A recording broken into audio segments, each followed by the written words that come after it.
আসসালামু আলাইকুম এভরিওয়ান, আশা করি আপনারা সবাই ভালো আছেন। ড্রিম ব্লগস আপনাদের সবাইকে স্বাগতম। তো আজকে আমি আপনাদের মাঝে নিয়ে চলে এলাম বোরহানি রেসিপি। আমার জীবনের ফার্স্ট টাইম আমি বোরহানি বানাবো। তো চলেন বেশি কথা না বাড়িয়ে শুরু করা যাক। বিসমিল্লাহ। তো প্রথমে আমি এখানে নিয়েছি কিছু পুদিনা পাতা, কাঁচামরিচ, ধনিয়া পাতা, তারপর নিয়েছি হচ্ছে গিয়ে বোরহানির মশলা, তারপর এখানে নিয়েছি চাট মশলা, আর নিয়েছি হচ্ছে টক দই। তো এখন আমরা আবার শুরু করি। এখন আমরা এখানে নিয়েছি পরিমাণ মতো চিনি, আর এখানে আমি পুদিনা পাতাগুলো বেটে নিয়েছি, ধনিয়া পাতা আর কাঁচামরিচও বেটে নিয়েছি, আর এখানে কিছু সরিষা বেটে নিয়েছি। এই যে আমাদের টক দইটা।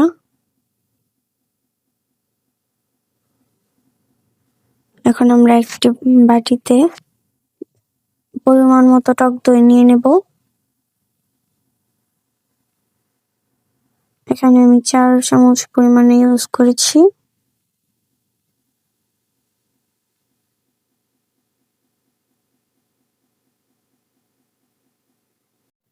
যেহেতু আমি প্রথমে আপনাদেরকে বলেছি যে আমার জীবনের ফার্স্ট টাইম আমি বোরহানি রেসিপি করতে যাচ্ছি, তাই আমি অল্প পরিমাণেই বানাচ্ছি। তো এখন এখানে পুদিনা পাতাটুকু দিয়ে দেব।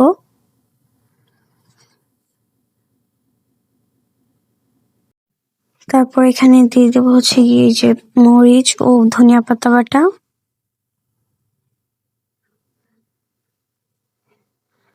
এগুলোকে দিয়ে এখন এখানে দিয়ে দেব পরিমাণ মতো চিনি, ওই যে আগে মাপ করে রেখেছিলাম যতটুকু।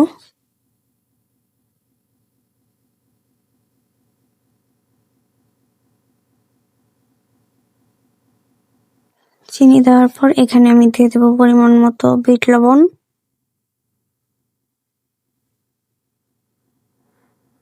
বিট লবণের পরিমাণটা আপনারা কম বেশি করতে পারেন, এটা সম্পূর্ণ আপনাদের ইচ্ছা। তারপর এখানে দিয়ে দেবো হচ্ছে চাট মশলা।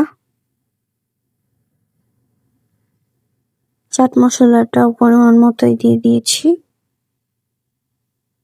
তারপর এখানে আবার দিয়ে দেব বোরহানি মশলা।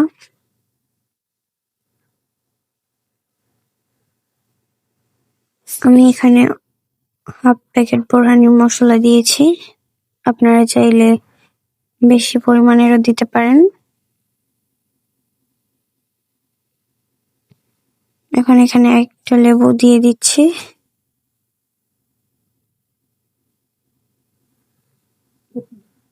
লেবুর রসটা অপশনাল, আপনারা চাইলে দিতে পারেন, না দিলেও সমস্যা নেই। তারপর এটাকে ভালো করে মিক্স করে নেব চামচের সাহায্যে। আপনারা চাইলে এটা ব্লেন্ড করতে পারেন। আমার ব্লেন্ডারটা আজকে নষ্ট ছিল, তাই আমার এটা চামচ দিয়েই করা লাগছে। তো চামচ দিয়ে করলেও সমস্যা নেই, হয়ে যাবে। এভাবে কিছুক্ষণ নাড়তে থাকবো। এটা যতক্ষণ না একসাথে মিশে যায় ততক্ষণ পর্যন্ত নাড়তেই থাকবো। এই যে আমাদের বোরহানির এটা হচ্ছে গিয়ে কিছুক্ষণ নেড়ে নেওয়ার পর এই লুকটা এসেছে। তো আমরা এখানে সরিষা বাটাটা দিতে ভুলে গিয়েছিলাম, এ পর্যায়ে আমি সরিষা বাটাগুলো দিয়ে দিয়েছি। এটাকে আবার এখন মিক্স করে নেব। এভাবে আরো 20 মিনিটের মতো নাড়তে থাকলে এই যে এই লুকটা আসবে। তো এখন আমি এই বোরহানিটাকে একটি ছাঁকনির সাহায্যে ছেঁকে নেব।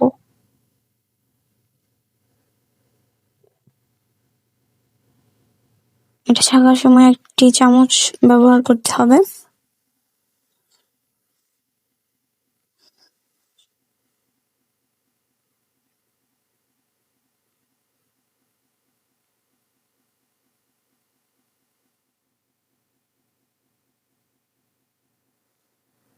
যে আমাদের ছাঁকা শেষ। এখন এখানে আমি দিয়ে দেব টমেটো সস।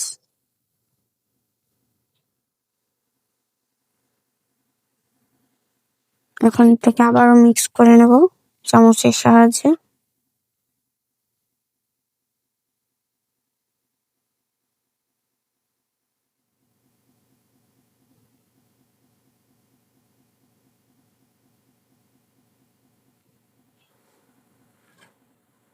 আমাদের বোরহানির লুকটা কিন্তু এইভাবে খুবই সুন্দর দেখাচ্ছে।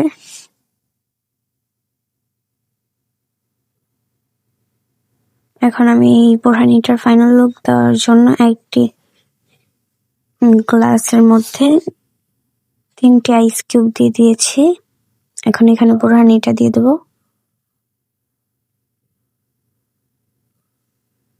যেটা হচ্ছে কি আমাদের বোরহানির ফাইনাল লুক। আমার ফার্স্ট টাইম বোরহানি রেসিপিটা যে এতটা পারফেক্ট হবে আমি কখনো ভাবিনি।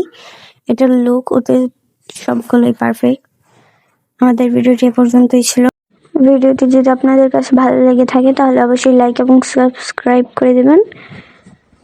দেখা হবে পরের ভিডিওতে ইনশাআল্লাহ। আল্লাহ হাফেজ।